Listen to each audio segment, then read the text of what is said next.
بسم اللہ الرحمن الرحیم۔ ناپاک آدمی جنازہ کو کندھا دے سکتا ہے؟ اگر کوئی ناپاک شخص جنازہ کو کندھا دینا چاہے تو کیسا ہے؟ یعنی اگر کوئی جنبی ہے اور یا بے وضو ہے تو وہ شخص جنازے کو کندھا دے تو کیا ایسا کرنا جائز ہوگا؟ جواب: جنازہ کو کندھا دینے کے لیے پاک ہونا شرط نہیں، لیکن ایسا کرنا مناسب نہیں۔ آخرت کے مسافر کو اس کی شان کے ساتھ رخصت کرنا چاہیے۔ یعنی جنابت کی حالت ہے یا بے وضو والی حالت ہے تو ٹھیک تو ہے، جائز تو ہے، لیکن مناسب نہیں ہے۔ آخرت کا جو مسافر ہے اس کو رخصت کرنا اس کے شایان شان ہونا چاہیے، باوضو ہو کر اور طاہر ہو کر اس کو کندھا دینا چاہیے۔ اگلا سوال ہے حوض شرعی کا حکم۔ حوض شرعی کی گہرائی کتنی ہونی چاہیے؟ وہ حوض کتنا بڑا ہونا چاہیے اور کتنا گہرا ہونا چاہیے کہ وہ شرعی حوض کہلا سکے اور اس سے بندہ پانی لے سکے اپنے استعمال کے لیے؟ تو اس کا جواب دیا کہ وضو کے لیے پانی نکالتے وقت پانی کی سطح نظر نہ آئے، یعنی حوض کا کم از کم اتنا گہرا ہونا ضروری ہے کہ جب پانی نکالیں تو پانی کی جو سطح ہے وہ نظر نہ آئے۔ وَعُمُقُهُ أي عُمُقُ الْغَدِيرِ مَا لَا تَنْحَسِرُ الْأَرْضُ بِالْغُرْفِ وہ صحیح ہو کہ کنویں کی گہرائی اتنی ہونی چاہیے کہ جب وہاں سے برتن لے کر پانی نکالا جائے تو پھر زمین جو ہے وہ ننگی نہ ہو، انحسار نہ ہو، یعنی کہ اس کی سطح نظر نہ آئے۔ زخم سے گوشت کا ٹکڑا از خود گر گیا، کیا حکم ہے؟ ایک شخص ایسے مرض میں مبتلا ہو کہ گوشت کا اتصال ختم ہو چکا ہے، اس کی ران سے گوشت کا ایک ٹکڑا از خود گر گیا اور اس سے خون نہیں بہا تو کیا یہ ناقض وضو ہے یا نہیں؟ مقصد یہ ہے کہ ایسی بیماری ہے جس کی وجہ سے گوشت کا اتصال جسم کے ساتھ ختم ہو چکا ہے اور اس کی ران سے گوشت کا ایک ٹکڑا خود بخود گر گیا ہے لیکن اس سے خون نہیں بہا ہے، تو کیا اس سے وضو ٹوٹ جائے گا؟ جواب دیا: ناقض وضو نہیں، ایسی صورت میں وضو نہیں ٹوٹتا۔ حوالہ ہے وَالشَّيْءُ تَنْشَأُ فِي الْجَرْحِ إِذَا خَرَجَتْ مِنْهُ أَوْ لَحْمٌ سَقَطَتْ مِنْهُ لَمْ يَنْقُصْ کہ اگر کوئی شے زخم سے گر جاتی ہے یا گوشت کا ٹکڑا گر جاتا ہے تو وضو نہیں ٹوٹے گا، یہ اس وقت ہے کہ جب خون نہ بہے۔ تنور میں پاؤں لٹکا کر سونے کا حکم۔ ایک آدمی تنور پر بیٹھا اس حال میں کہ اس نے اپنے دونوں پاؤں تنور میں لٹکا لیے پھر سو گیا، اس کا وضو ٹوٹا یا نہیں؟ تنور پر بیٹھا ہوا ہے، اس کے دونوں پاؤں اندر لٹکے ہوئے ہیں اور اس حالت میں اس کو نیند آ گئی ہے تو کیا اس کا وضو ٹوٹ گیا؟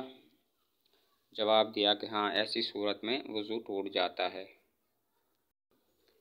حوالہ ہے وَإِن نَامَ عَلَى رَأْسِ التَّنُّورِ وَهُوَ جَالِسٌ قَدْ أَدْلَى رِجْلَيْهِ كَانَ حَدَثًا لِأَنَّ ذَلِكَ سَبَبًا لِاسْتِرْخَاءِ الْمَفَاصِلِ اگر تنور پر بیٹھا ہوا تھا اور اس نے اپنے پاؤں لٹکائے ہوئے تھے تو یہ حدث ہوگا، اس سے انسان بے وضو ہو جائے گا، اور اس کی وجہ یہ ہے کہ ایسا بیٹھنا اور سونا استرخاء مفاصل کا سبب ہے، یعنی اس کی وجہ سے انسانی بدن کے جوڑ ڈھیلے پڑ جاتے ہیں تو جس کی وجہ سے وضو ٹوٹ جاتا ہے۔ ناپاک شہد کو پاک کرنے کا طریقہ۔ ایک آدمی کے پاس شہد ہے، اس میں کوئی ناپاکی گر گئی جس کی وجہ سے ناپاک ہو گیا، اس کو پاک کرنے کا کیا طریقہ ہے؟ شہد میں کوئی گندگی، کوئی نجاست گر جاتی ہے تو کیا وہ شہد پاک ہو سکتا ہے؟ جواب: شہد کے پاک کرنے کا طریقہ یہ ہے کسی برتن میں ڈال دیا جائے اور پانی ڈال کر اس کو 3 مرتبہ پکایا جائے اور ہر بار بقدر شہد پانی ملا دیا جائے، اس طرح شہد پاک ہو جائے گا۔ برتن میں ڈالیں، اس پانی کو 3 مرتبہ کسی برتن میں اس شہد کو ڈال دیا جائے اور پانی بھی ڈال دیا جائے اس برتن میں اور اس کو 3 مرتبہ پکایا جائے، اور ہر مرتبہ پکانے کے وقت جتنا شہد ہے اتنا پانی ملا دیا جائے تو شہد پاک ہو جائے گا۔ کسی برتن میں شہد کو ڈالا جائے اور اس شہد میں پانی بھی ڈال دیا جائے، اتنا پانی کہ جتنا شہد ہے، اور اس کو پھر پکایا جائے 3 مرتبہ۔ ہر مرتبہ پکانے کے وقت اس میں اتنا پانی ڈالا جائے کہ جتنا شہد ہے تو پھر شہد پاک ہو جاتا ہے۔ بلا طہارت نماز درست ہونے کی تفصیل۔ ایک عاجز شخص اپنی حرکت سے خود بخود اٹھ بیٹھ نہیں سکتا ہے، جس کی وجہ سے وضو اور تیمم سے بھی عاجز ہے اور نہ کوئی مستقل معاون موجود ہے، تو وہ شخص کیسے نماز پڑھے، با طہارت یا بلا طہارت؟ اتنا عاجز شخص ہے کہ اپنے حرکت سے نہ خود اٹھ بیٹھ سکتا ہے اور نہ ہی تیمم کر سکتا ہے، اور نہ ہی اس کا کوئی معاون ہے کہ جو اس کو تیمم یا وضو کرائے، تو پھر وہ بغیر طہارت کے، بغیر وضو کے نماز پڑھ سکتا ہے یا نہیں پڑھ سکتا؟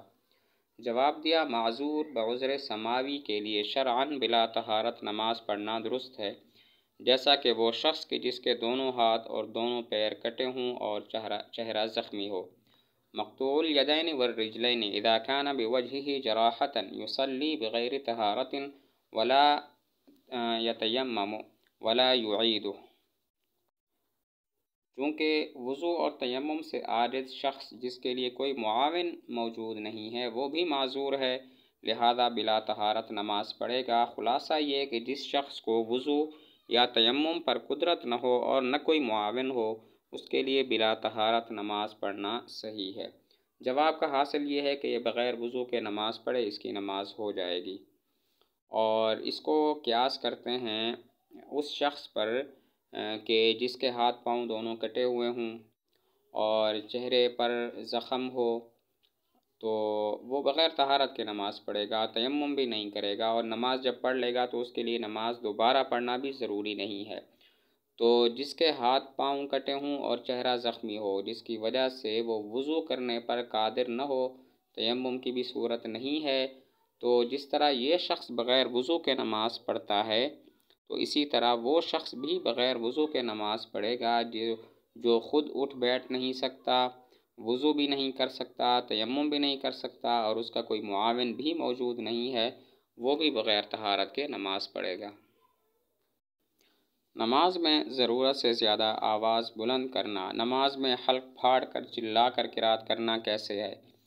سوال کا مطلب یہ ہے کہ نماز میں قرات تو ہوتی ہے، جہری نمازوں میں امام قرات کرتا ہے، لیکن کوئی اتنی زور سے قرات کرتا ہے کہ حلق پھاڑ پھاڑ کر بہت بلند آواز سے قرات کرتا ہے، تو یہ کیا ہے، اس کا حکم کیا ہے؟ جواب، قرات میں ضرورت سے زائد آواز بلند کرنا یہ بھی خشوع خضوع کے خلاف ہے۔ مطلب یہ ہے کہ اس سے نماز تو نہیں ٹوٹتی، نماز تو ہو جاتی ہے، لیکن خشوع اور خضوع کے خلاف ہے، جو کہ نماز میں ہونی چاہیے اور ضروری ہونی چاہیے۔ لیکن ایسا شخص کہ جو گلا پھاڑ کر قرات کرتا ہے تو اس میں خشوع و خضوع نہیں ہوگا۔